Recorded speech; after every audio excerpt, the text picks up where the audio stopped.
In this video, I'm going to continue my endless crusade to turn Tekken into an esports anime by taking this iconic scene from Yu-Gi-Oh's Dark Side of Dimensions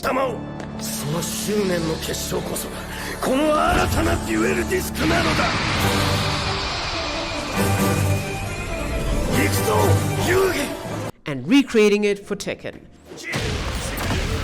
I'll be showing you the progress I've made over the past couple of days, discussing what I'm going to be doing over the next couple of weeks or months, or however long this project takes to make, and hopefully by the end of this video, you're convinced that this is indeed, actually, no really, a pretty good idea. But before we get into that, I kind of want to lay a little bit of the groundwork by talking about esports in anime. Now, a couple of weeks ago, the anime that inspired this idea, Young Ladies Don't Play Fighting Games, finally released its first episode, and I think we're like 2 or 3 episodes in now. Now, when I found out that they'd actually be using in-game Street Fighter footage, I got pretty excited and then a little disappointed that they weren't doing this for Tekken. Now, the reason I thought this was so significant is that esports don't really get anime. And when I specifically mean esports, as in we don't get an anime about the esports Dota 2 or League of Legends or Tekken 8 or Street Fighter. When an esports property is converted into like media like this, it's either Tekken Blood Vengeance or League of Legends Arcane or Dota Dragon's Blood. It's never stories about the players that are out there trying to win in these games, which is a little disappointing because if you look at the stories of what happens in esports, they're really, really compelling narratives. Street Fighter's Moment 37.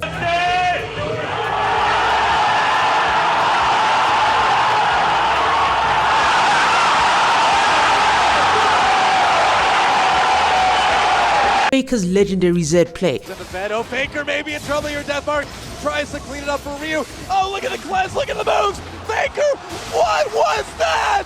Faker with a Arsene Ash coming out of nowhere to almost single-handedly pull Pakistan into the global stage when it comes to Tekken.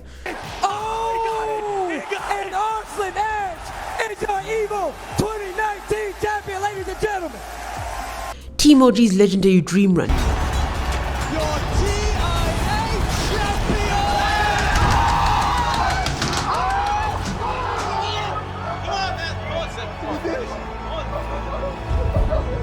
And so when Young Ladies Don't Play Fighting Games comes along, I'm thinking, fucking hell, Street Fighter's getting its own blue lock, Tekken should have its own blue lock too. Now there has been esports animes before, but the key difference here is that those anime tend to have like a sort of in-world game that the characters play. I think it's really significant that a real-world game that we all have attachment to, that features a culture that we're all attached to, especially when it comes to the esports thing, I think that really is a significant difference and a much bigger deal. Which of course brings me to my project, because that is the kind of story that I want to tell, albeit it's a little bit more cyberpunky and leans more towards like the Yu-Gi-Oh style of game, because as I'm sure you can tell, I'm a massive fan of Yu-Gi-Oh. Yeah, I wanted to do that for Tekken. So which brings me to my project. I mainly wanted to use the Dark Side of Dimension scene equal parts to teach me a couple of things about animating that I'm not really good at, especially the 2D kind, but I like how expressive the game looks. I'm of course going to still keep in-game Tekken footage because I think the aspect of it that got me excited when I saw it in Young Ladies Don't Play Fighting Games, I think that part is still very important, but I wanted to come up with a sort of a different way of telling the story of a fight. But before we get lost in the woods, let's talk about what I've already made so far for the scene. So far, I've made, as best as I can, a copy of the cathedral that's used in the first fight in Blender. The only issue that I kept on running into is because the actual footage itself is painted or drawn or something, it's not used in 3D, there isn't any consistency. I've had to make my best guess approximation as to what certain things look like. A classic example is of these church windows in the back.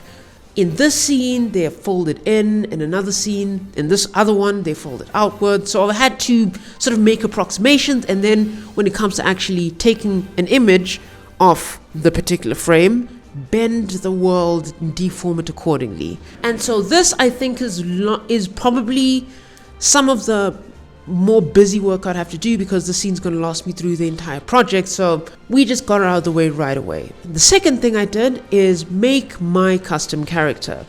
My custom character is named Anemone, similar to the Eureka 7 Anemone character, also has pink hair. and she is the stand-in for Seto Kaiba in the scene. For her design, I decided to keep it quite simple, giving her just sort of 3 or 4 colors, one for her jacket, one for her hair, and her skin tone. And with each of those, they only have 1 shade palette, so getting through making each individual frame is going to be like relatively much easier. And the most important part of the scene is that this story is largely intact with Dark Side of Dimensions to make copying it one-to-one as easy and as seamless as possible. Anemone is an extremely resource Devil Jin player who has made this simulation, similar to how Kaiba did in Dark Side of Dimensions, where she is fighting the ghost of an old rival of hers. 戦略性、そして人の神経を逆なでする態度までも奴の生き写し。だが所詮俺の記憶映像に過ぎない。そんな過去のビジョンに勝利することに何の意味がある? And in this case, I literally mean ghosts. As in Tekken has a ghost system where you can find someone's ghost, which is just like an AI copy of their character and their playstyle, and you can fight them.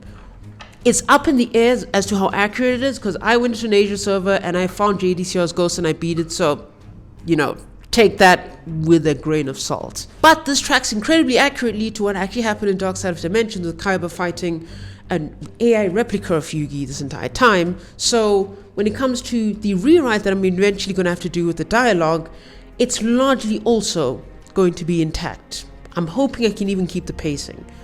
And now for the truly big change that I have to make to my version of Tekken 8 that's going to be played in my story, which I found is pretty important for the final beat in the scene, which is, if you remember in Dark Side of Dimension, it's Kaiba running the enhanced counter. 俺の勝ちだ、海馬!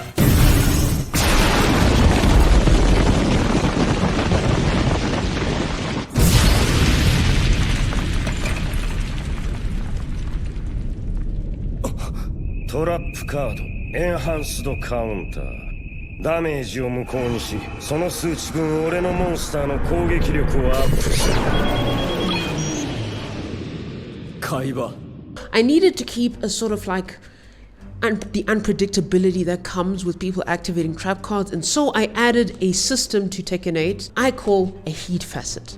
The idea behind a heat facet is quite simple. Similar to Guilty Gear, where you can use your bar for your energy meter for all kinds of different things, a facet simply changes what the heat bar does. For example, you can use vanilla heat, where your moves are just buffed and powered up, or you can use a combo breaker facet that breaks you out of a juggle, or you can have a perfect break facet, which makes it possible to break grabs when you've been grabbed after a power crush, which we'll know in standard Tekken, if you grabbed after doing a power crush, it is invincible. Yeah, anyway, you probably get the idea. So as it stands, where I am now, these first opening shots are going to be really easy from the beginning up until the duel actually starts, and from this point is when I'm going to have to start getting like creative with what this version of the in-world Tekken 8 does, while still keeping fighting footage intact.